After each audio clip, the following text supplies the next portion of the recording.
देवता, असुर, नाग, किन्नर, मानव सभी कांपते थे। अपने भाई कुंभकर्ण और अतिकाय, देवांतक, नरांतक, त्रिशिरा, निकुंभ जैसे वीर पुत्रों की मृत्यु के बाद रावण शोक सागर में डूब जाता है। रावण हैरान होता है कि अतिकाय जैसे महाबली योद्धा के साथ साथ उसके इतने सारे पुत्रों का वध कोई कैसे कर सकता है, जिन्होंने लंका के अधिकतर सेनानियों को परास्त कर दिया है। लेकिन तब रावण के नाना माल्यवान और उसका पुत्र इंद्रजीत उसे धीरज बंधाते हैं।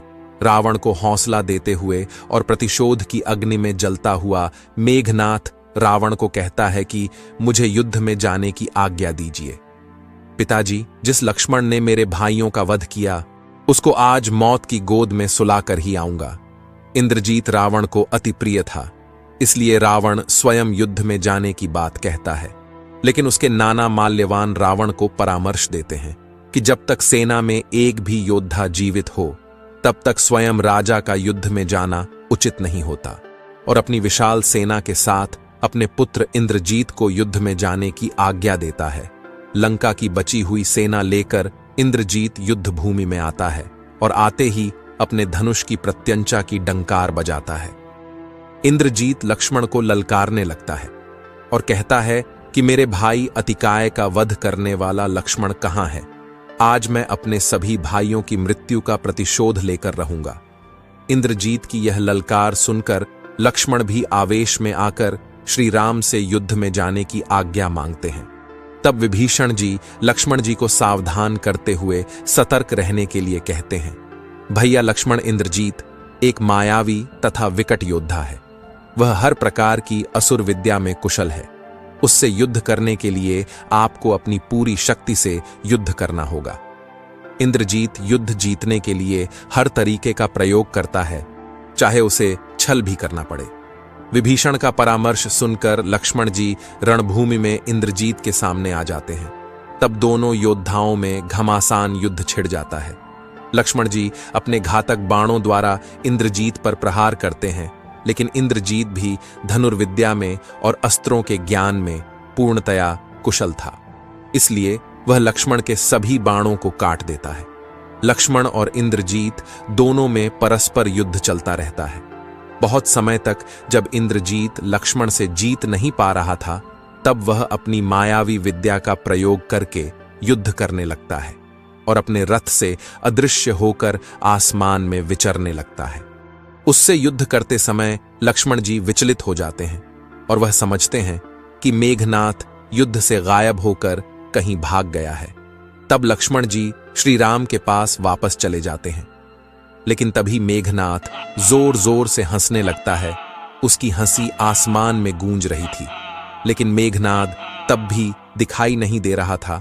इंद्रजीत द्वारा अदृश्य होकर युद्ध करने के कारण श्री राम लक्ष्मण की सहायता के लिए युद्ध भूमि में चले आते हैं। तभी अचानक अदृश्य रहते हुए इंद्रजीत अपने धनुष से नागपाश अस्त्र का संधान करके श्री राम और लक्ष्मण पर छोड़ देता है।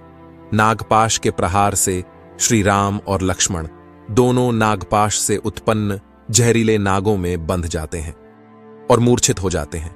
इंद्रजीत जानता था कि नागपाश अस्त्र द्वारा किसी का भी अंत किया जा सकता है और नागपाश से मुक्त होना असंभव है।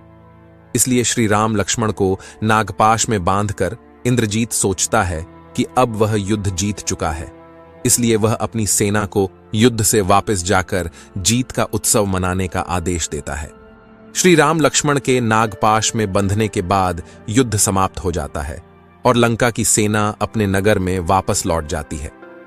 इधर सुग्रीव, हनुमान, अंगद, जामवंत और विभीषण सभी श्री राम और लक्ष्मण के इस हालत पर बहुत दुखी होते हैं, क्योंकि जिनके लिए पूरी वानर सेना समुद्र लांघ कर युद्ध करने के लिए आई थी, आज वही श्री राम और लक्ष्मण भूमि पर नागपाश में बंधे मूर्छित पड़े हैं और धीरे धीरे नाग उनके शरीर से प्राण चूस रहे थे।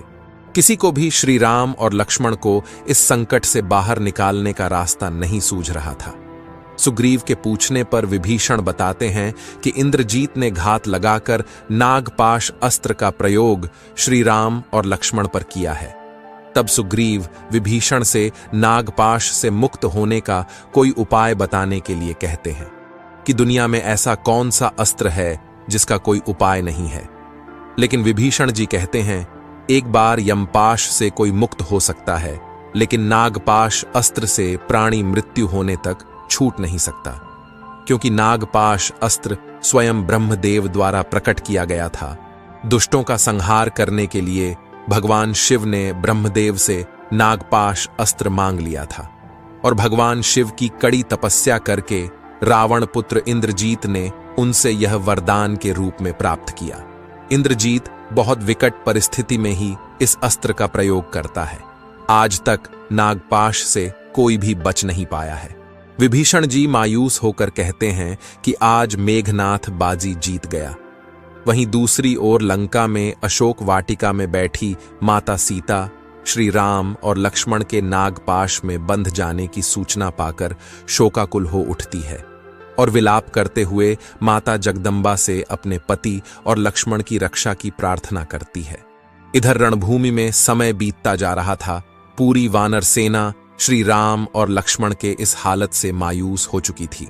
ऐसे में सुग्रीव देखते हैं कि बजरंगबली हनुमान वहां पर नहीं है, जो कि हमेशा श्री राम के कार्य सिद्ध करते हैं। सुग्रीव पूछते हैं कि संकट मोचन महाबली हनुमान कहाँ है, जब उनके आराध्य श्री राम पर इतना घनघोर संकट छाया है। वही हनुमान श्री राम और लक्ष्मण के नागपाश में बंधने के बाद कुछ विचार करके पहले ही बिना समय गवाएं सीधे भगवान विष्णु के वाहन और पक्षी श्रेष्ठ गरुड़ के पास पहुंच जाते हैं। हनुमान जी को यह पता था कि नागपाश अस्त्र को छिन्न भिन्न करने की क्षमता केवल पक्षीराज गरुड़ में ही है।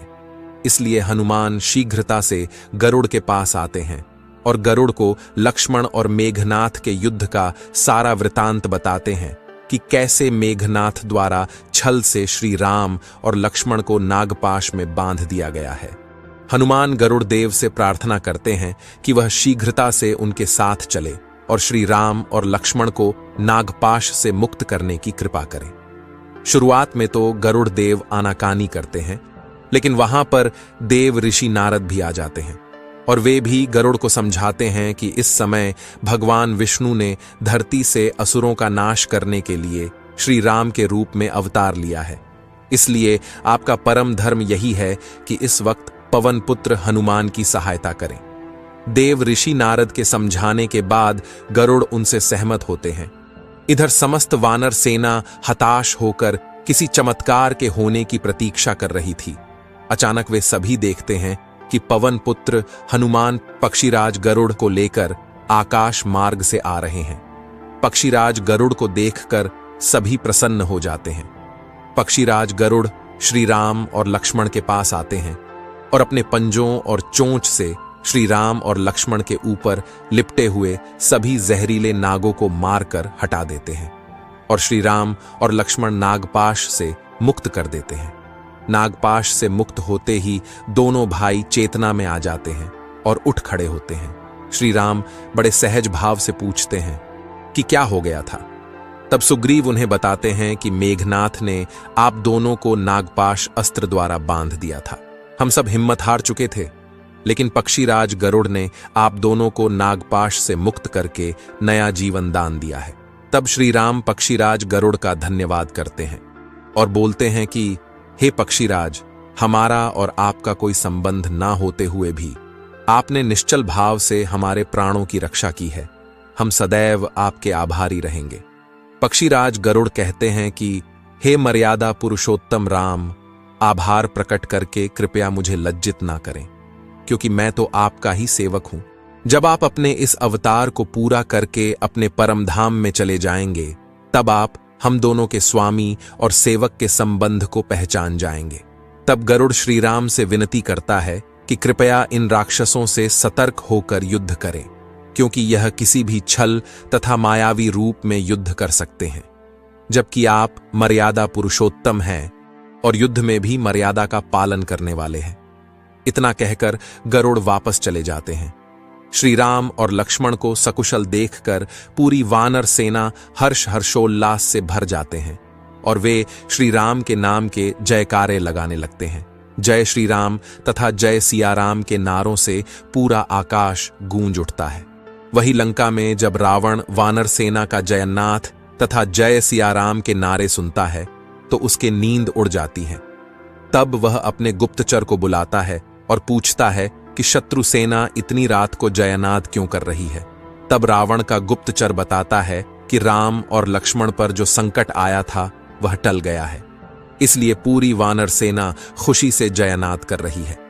तब रावण पूछता है कि यह असंभव है, नागपाश से कोई भी मुक्त नहीं हो सकता, यह संभव कैसे हुआ। तब गुप्तचर शुक रावण को बताता है कि पक्षीराज गरुड़ ने राम और लक्ष्मण को नागपाश से मुक्त कर दिया है।